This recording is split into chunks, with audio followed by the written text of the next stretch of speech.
PeaceTv presents. আসসালামু আলাইকুম। ওয়ালাইকুম আসসালাম ওয়া রাহমাতুল্লাহি ওয়া বারাকাতুহু। আমি আপনার কাছে একটি আদর্শ ইসলামিক বিয়ে সম্পর্কে জানতে চাই। বোন জানতে চাইলেন একটি আদর্শ ইসলামিক বিয়ে আদর্শ সম্পর্কে। ইসলামিক বিয়ে, হ্যাঁ। আদর্শ ইসলামিক বিয়ে, স্বামী স্ত্রী দুজনেই যদি আদর্শ মুসলিম হয় তাহলে ইনশাআল্লাহ সেই বিয়েটা আদর্শ হবে। এটা এক নম্বর শর্ত। হবু স্বামী এবং স্ত্রী তারা দুজনেই যদি আদর্শ মুসলিম হয় আলহামদুলিল্লাহ অটোমেটিক্যালি বিয়েটা আদর্শ হবে। আর এটা বাদে আমাদের নবীজি সাল্লাল্লাহু আলাইহি সাল্লাম বলেছেন যে শ্রেষ্ঠ বিয়ে সেটা যেখানে খরচ সবচেয়ে কম। খুব বেশি জাঁকজমক করবেন না। এখানে আমি উৎসবের কথা বলছি, সেখানে আমাদের অনেকেই খুব বেশি জাঁকজমক করে। আমি বলবো বিয়ের যে উৎসব করবেন সেটা ইসলামিক হবে।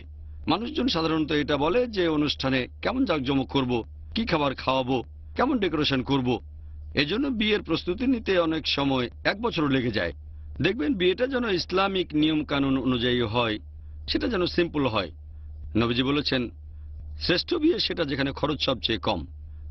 এছাড়াও আমাদের নবীজি বলেছেন বিয়েকে এতটাই সহজ করে দাও যেন জেনা কঠিন হয়ে যায়। বর্তমানে বিয়েটা কঠিন হয়ে গেছে আর জেনা হয়েছে সহজ।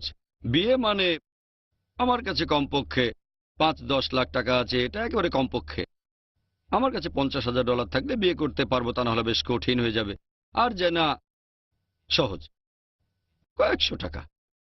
তাহলে আমাদের নবীজি বলেছেন বিয়েকে এতটাই সহজ করে দাও যেন জেনা করা কঠিন হয়ে যায়। তাহলে বিয়ের সময় খেয়াল রাখবেন অনুষ্ঠান যেন খুব বেশি জাঁকজমক না হয়, যেন অনইসলামিক কোনো কিছু করা না হয়। আর খেয়াল রাখবেন বিয়ের অনুষ্ঠানে যেন হিজাব পালন করা হয়। দুর্ভাগ্যজনকভাবে মুসলিম পরিবারে কোনো বিয়েতে পুরুষ এবং মহিলারা সেই অনুষ্ঠানে একসাথে মেলামেশা করে, অথবা বিয়েটা করে মসজিদে, তারপর ওয়ালিমায় জাঁকজমক।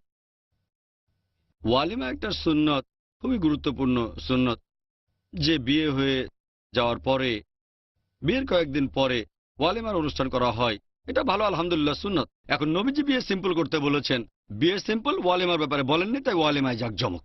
বড় কোনো একটা জায়গায় একেবারে বিশাল ডেকোরেশন, 50 লাখ 1 কোটি টাকা খরচ করে, তাহলে একটা আদর্শ ইসলামিক বিয়ের কথা যদি বলেন, হবু স্বামী স্ত্রীকে ইসলামিক হওয়ার পাশাপাশি পরিবেশও হবে ইসলামিক। পুরুষ মহিলা একসাথে মেলামেশা করবে না। অনুষ্ঠানের রিসেপশনে মহিলাদের জন্য আলাদা ব্যবস্থা করবেন, পুরুষদের জন্য আলাদা। অনেক জায়গায় মহিলাদের জন্য আলাদা রিসেপশন, পুরুষদের জন্য আলাদা, কিন্তু স্টেজ কমন।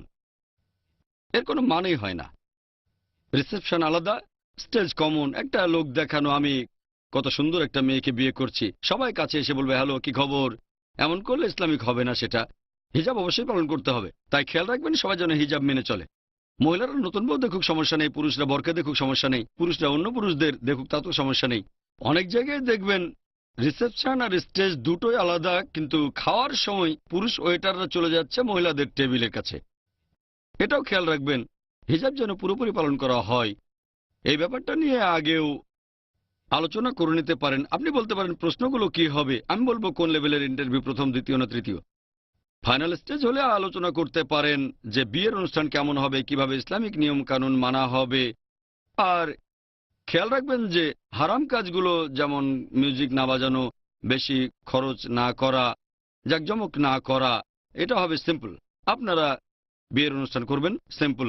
তারপর খেয়াল রাখবেন দেনমোহর যেন ইসলামিক নিয়মে ধার্য করা হয়। এছাড়াও আরেকটা ব্যাপারে গুরুত্ব দেয়া উচিত, সেটা হলো খেয়াল রাখবেন যখন লোকজন সেখানে আসবে তারা যেন সেই অনুষ্ঠানে ইসলাম ধর্ম সম্পর্কে কোনো ভালো কথা জানতে পারে। এভাবে অন্য মানুষকে উৎসাহিত করবেন তারা যেন ইসলামিক নিয়মগুলো মানেন, শুধু কালচার নিয়ে না থাকেন। ধরেন একজন ব্যবসায়ী তার ব্যবসার চুক্তি করবেন যে আমি তো ব্যবসায়ী, ব্যবসা চুক্তি করতে হবে, তাই জাঁকজমক করতে হবে। হ্যাঁ, যদি সেই লোক খুব ধনী হন আর খরচ করতে চান, কারণ তার অনেক সম্পদ, কোনো সমস্যা নেই। তবে খেয়াল রাখবেন সেখানে যেন হারাম কাজ না হয়, যেমন মিউজিক, পুরুষ মহিলার অবাধ মেলামেশা ইত্যাদি। এটা গুরুত্বপূর্ণ। তাহলে এভাবে বিয়ের অনুষ্ঠানের আয়োজন করতে পারেন।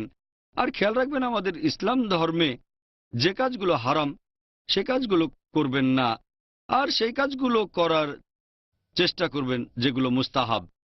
সিম্পল করবেন। 10-12 লাখ টাকা খরচ না করে দান করতে পারেন, অথবা সেই টাকা আপনি আল্লাহর পথে খরচ করে দিতে পারেন। ইনশাল্লাহ আপনি জীবনে আরো সফল হবেন। যদি আল্লাহ আপনাকে দিয়ে থাকেন আর তার পথে খরচ করে থাকেন, তাহলে ইনশাল্লাহ এতে উপকার হবে আপনার দাম্পত্য জীবনেও, সব দিক থেকেই আপনি উপকার পাবেন। আশা করি উত্তরটা পেয়েছেন। Peace TV presents